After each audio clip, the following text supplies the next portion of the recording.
While I was out shopping this past week, I opened up my wallet to pay for some groceries and noticed that I had a couple of dollars in there. I don't remember how or when I got some cash on me, but sometimes those are just the fun surprises of life. Now don't get too excited, it was less than $5, and that won't get you a whole lot these days. Maybe a soda or a snack or two if you look in the right places. But why waste your hard-earned money on something that'll eventually get thrown away in both the trash and toilet? Why not use those few bones and search for some random slop on Steam? That's exactly what I set out to do, so I could find something to play while working in between some bigger projects. Steam is a game-filled ocean, and you never know what you might find for a few dollars. After a little digging, I found what may be one of the greatest racing games you could ever purchase for the measly price of $2.99. Calvin Tucker's Farm Animal Racing. Originally titled Calvin Tucker's Redneck Farm Animals Racing Tournament for the Wii and DS, it's one of the most shovelware games of all time, and full of simple, stupid fun. Don't believe me? Check it out. How do I use my thing?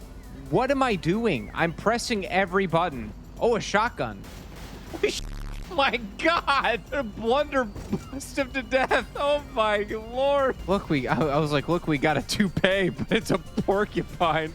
I'm stuck. I can't move. But wait a second, who the hell is Calvin Tucker? There's no mention of him in the game anywhere, and he's no notable real-life figure either. So how did his name get on this game? I couldn't tell ya. But he does have his own game called Redneck Jamboree that was released for the Wii. And there he is on the front cover, a simple redneck man with a dream. Farm Animal Racing is one of the most straight-to-the-point racing games you'll ever play. There's almost no options, no time trials, just race in the tournament or do a free race, after you unlock some tracks by racing in the tournament. The fun all comes from the sheer ridiculousness of this game. The humor is crude, the physics are broken, and one of the items is literal poop. Not like a funny little cartoon depiction either. Sometimes you just pick up an item and, oh, that's a realistic turd on screen that I probably shouldn't show at risk of demonetization. In my opinion, it's one of those games that's so bad it's good, and I was eager to find a challenge suitable for it. But no one character is that bad. I mean, they all kinda suck. Though that's because the game controls poorly. As I played through more and finished out all the tournaments, I took notice of a few things. If a CPU gets too far ahead, your chances of catching up to them are slim, unless you have a boost or their AI gets caught up in something. A few ways you can get boosts is either through an item or by using your character's special ability. If I took the use of items and abilities away, that might make for a more difficult time while driving through the lands of the mysterious Calvin Tucker. Plus, I gotta get the most out of my $2.99 plus tax, and there isn't much more I can do anyway, given the limited everything in this game. So let's see if you can beat Calvin Tucker's Farm Animal Racing without using items or abilities. Before I get started, I'll need to get started and choose a character for this challenge. I went with Billy Barry. He's said to be fast and has a hard time with handling. If I had a nickel for every time I played a character like that. Also, if you haven't noticed, every male character in this game has some variation of the name Billy, and every female character is a Sue. Guess that would make me Billy Ray. The challenge begins at the very first farm tournament. The first race is held at a farm, or scratch that, Fart HQ. And if you listen closely, you can hear the default sound volume of the announcer counting down the race. And then the race is off, out into the farm where bales of hay and acorns run rampant throughout the track, trying to slow you down. And this is only the beginning. Something strange to note is that your vehicle, no matter who you choose, will randomly get a boost throughout the track. No explanation on this either, just the rules of the redneck road. This race was alright. If you do your best to avoid all the debris, steamy mud puddles, and random ice spots, you'll be looking at an easy win. The second track is at the Pirates Bay, and here you can start to see more examples of how scuffed this game is. Excuse me. God, you can sort of mow down whomever is in your way, but when you get spun around by an attack and recover like this, you're gonna be in some trouble. Ow. No. The only method of movement is with the arrow keys, and that's fine. But turning around and getting back on track is a huge pain in the ass because the controls are so stiff. You can press R to respawn and reposition yourself, but I didn't really consider using it at the time unless I really got stuck or fell out of bounds. After a pitiful recovery, I entered this actually kind of scary looking cave and was attacked by the crystals of incomplete sentences. Thank God the crystals of... Never mind. Never mind. Okay, stuck. I don't have a clue. Just avoid the crystals as best as you can. Oh, and the crabs too, because they're there. Something else this level has are doubloons. They'll act like the horseshoes, which you can collect so you can use your special ability. It's the only track in the game that switches this up. Sad, because it's creative, but not as creative as the polluted sea. The only other bit of fun I had here was crossing this windy bridge. It wasn't so hard the first time, but the second time, the winds were much harsher. Oh my god, why? If it didn't blow Billy Pete off into the Blackwater Abyss, I might not have finished in first again. The final race is in this medieval village, and if you thought that all the debris and obstacles in the last two tracks were bad, this is even worse. It's like just the constant drop of pine cones. They're already on the ground, you touch them, you spin out. Like, why? And you can't avoid them. Like, with everybody around, like, there's no way. No one portion of this track will leave you be for long. It was a medieval meltdown of epic proportions. And this part right here. What the f? Like, what even hit me? Oh, great. Thank you. Look at this stupid car.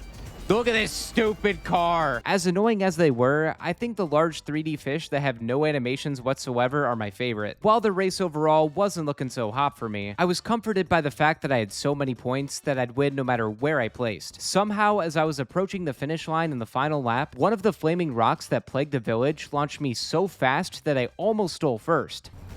I could actually pull this off. The steal? Oh, damn. No sweep this time, but I still won the tournament and unlocked Suella Stripe, even though I already had her unlocked beforehand. The very first holiday tournament is the next one up, this time with 4 tracks to race on. With a title like that, you might think that this would take some kind of winter, Christmas-themed approach. But nope, straight to Egypt. Egypt has a few tornadoes that can force you to branch paths, some boulders that can crush you, and plenty of reused assets from the few tracks I already played. I'd say my biggest problem with this track was this tight turning section near the end. Billy Barry loses a lot of speed when making a sharp turn, which is also something that the CPUs are not affected by at all. So while I'm slowing down, they're speeding up and making me eat my words. We're plowing through this competition right now. Let's go.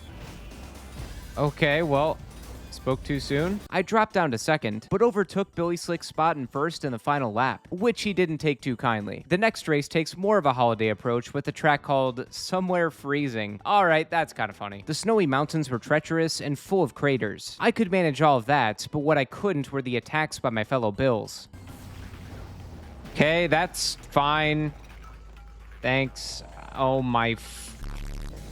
Please. Okay, yeah, I get abducted.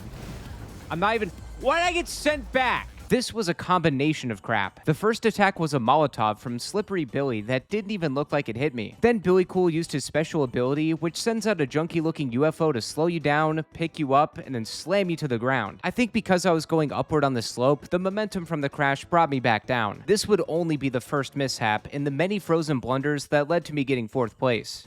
Please, no.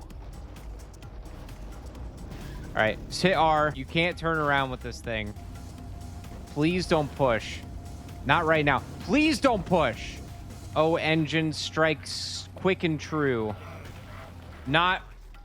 Don't go in the poop! With my point count so low, I should have just reset, but I still could clutch it out if I placed first back-to-back. Roswell, the area famous for the alleged UFO sighting of 1947, is our next stop in the tournament. I don't know anything about Roswell, but I don't think it's a jerry-rigged trailer park with some UFOs in it. This track has a shortcut right at the beginning where you can launch yourself to the left of these trailers. I don't think you were intended to hang left, but it works. This is one of the more easier tracks to get through without any special help. The CPUs will usually get caught up in the alien attacks, or the sickles that get thrown out of the fields. I got first in what I thought was a landslide, but Slimy Billy was hot on my tail the whole time.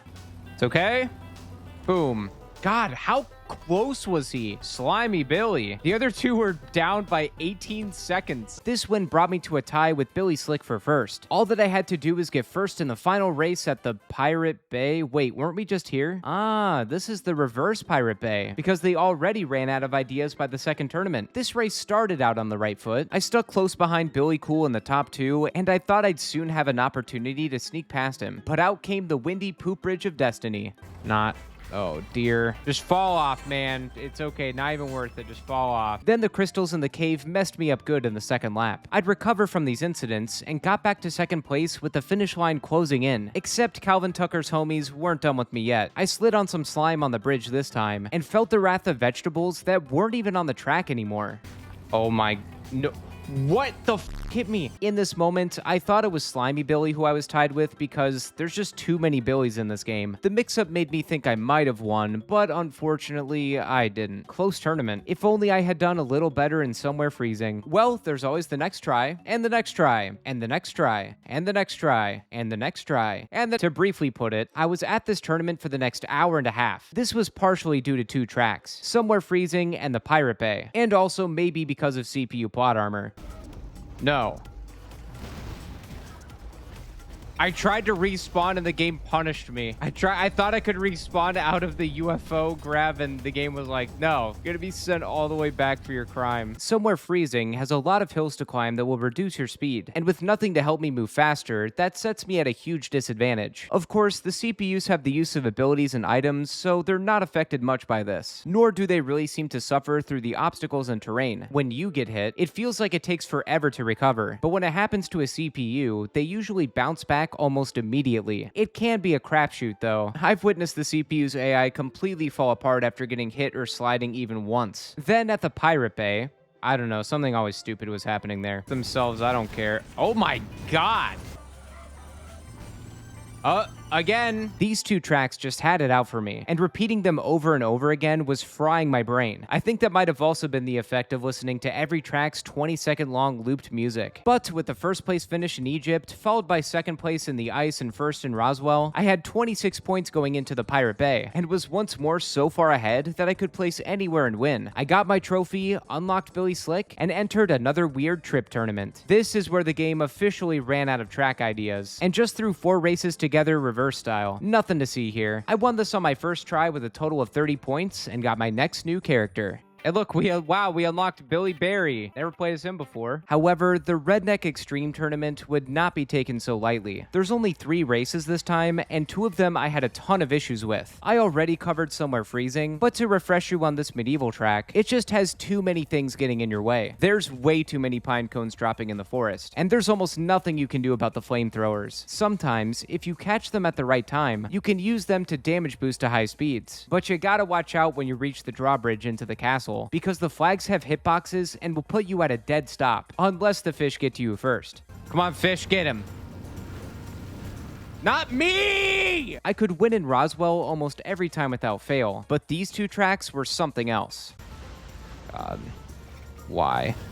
Why? If by some miracle I can place first. Oh my god. There's just too many. There's just too many. It's too much. Like, what the f even hit me? Nothing hit me. Why me? I'm in 3rd.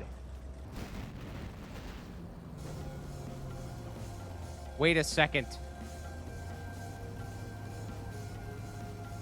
Potential. Oh, no. That just f***ed me up completely. Billy Slick and Cool were nefarious throughout these races. I don't know if the difficulty ramps up with it being the extreme tournament, but they were always popping out of nowhere and getting the better of me. My guardian angel in this tournament was Sue Quack. She would typically place in the bottom 3, but in one attempt, she got 2nd in Roswell, then bumped Billy Cool down to 2nd in Medieval. Since I got 1st in Roswell and 2nd in Somewhere Freezing, my typical 3rd place finish in Medieval put me at a tie with Sue in the tournament for total points. But the game decided to give me a pity win, which I was more than happy to accept. Billy Cool was now mine to play as, and it was time for the back and forward alien tournament. On the home stretch with 4 more races to go. This was the laziest tournament of them all. Roswell normal and reverse, followed by Fart HQ normal and reverse. I put in about as much effort as the devs did with this entire game, and won on my first try through. By this point in the challenge, the magic of the game was gone, and I was happy to end with what would more or less be my victory lap. Winning this tournament unlocks Mr. Billy Goat, and I'm rewarded with the end credits. And there's a teaser for a sequel sequel? Well, it's only been 16 years. Could be dropping any day now. Maybe the next Nintendo Direct will have it. Either way, the challenge is complete, and I proved that you can beat Calvin Tucker's Farm Animal Racing without using items or abilities. Thank you all so much for watching. While the charm of this game slowly died as I reset some of these tournaments over and over again, I'll still stand by what I said at the beginning. This is worth the $2.99 plus tax. I had a lot of laughs, got to experience the game break on multiple occasions, and slid in some doo-doo for a couple hours. What more could you ask for? It should go without saying, but playing this game without using any items or abilities is miserable. At first glance, I was like, oh, I'll plow through this game no problem, laugh at some fart jokes, and call it a day. But nope, the CPUs here are not ones to be messed with. I also think that playing as Billy Barry may not have been the best choice, which was good for the challenge, but bad for me. The loss of speed from his turns hurt so much more than I could have imagined, and I wasted so much time trying to get out of rough spots and turnarounds with his long car. Big shout out to the R key, that alone saved this run. If you want to know a fun fact, Team 6 Game Studios, the developers behind this game, would also go on to develop Flatout 3, which is considered to be one of the worst games of all time. Maybe down the road I'll check that out for myself. Be sure to hit the like button if you enjoyed this video. Also, I stream all of my challenge runs live on my Twitch channel and here on YouTube. If you'd like to check that out, be sure to subscribe or follow me on Twitch. The link to my Twitch channel, along with links to my other social media accounts, can be found in the description. If there's a challenge run you'd like to see, you can also check out the description for a direct link where you can submit your ideas. Thanks again for watching, everyone. See you in the next video.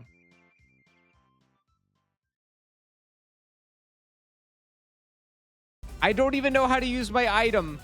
What do I do? What the f? Okay, sorry. I didn't mean to press that.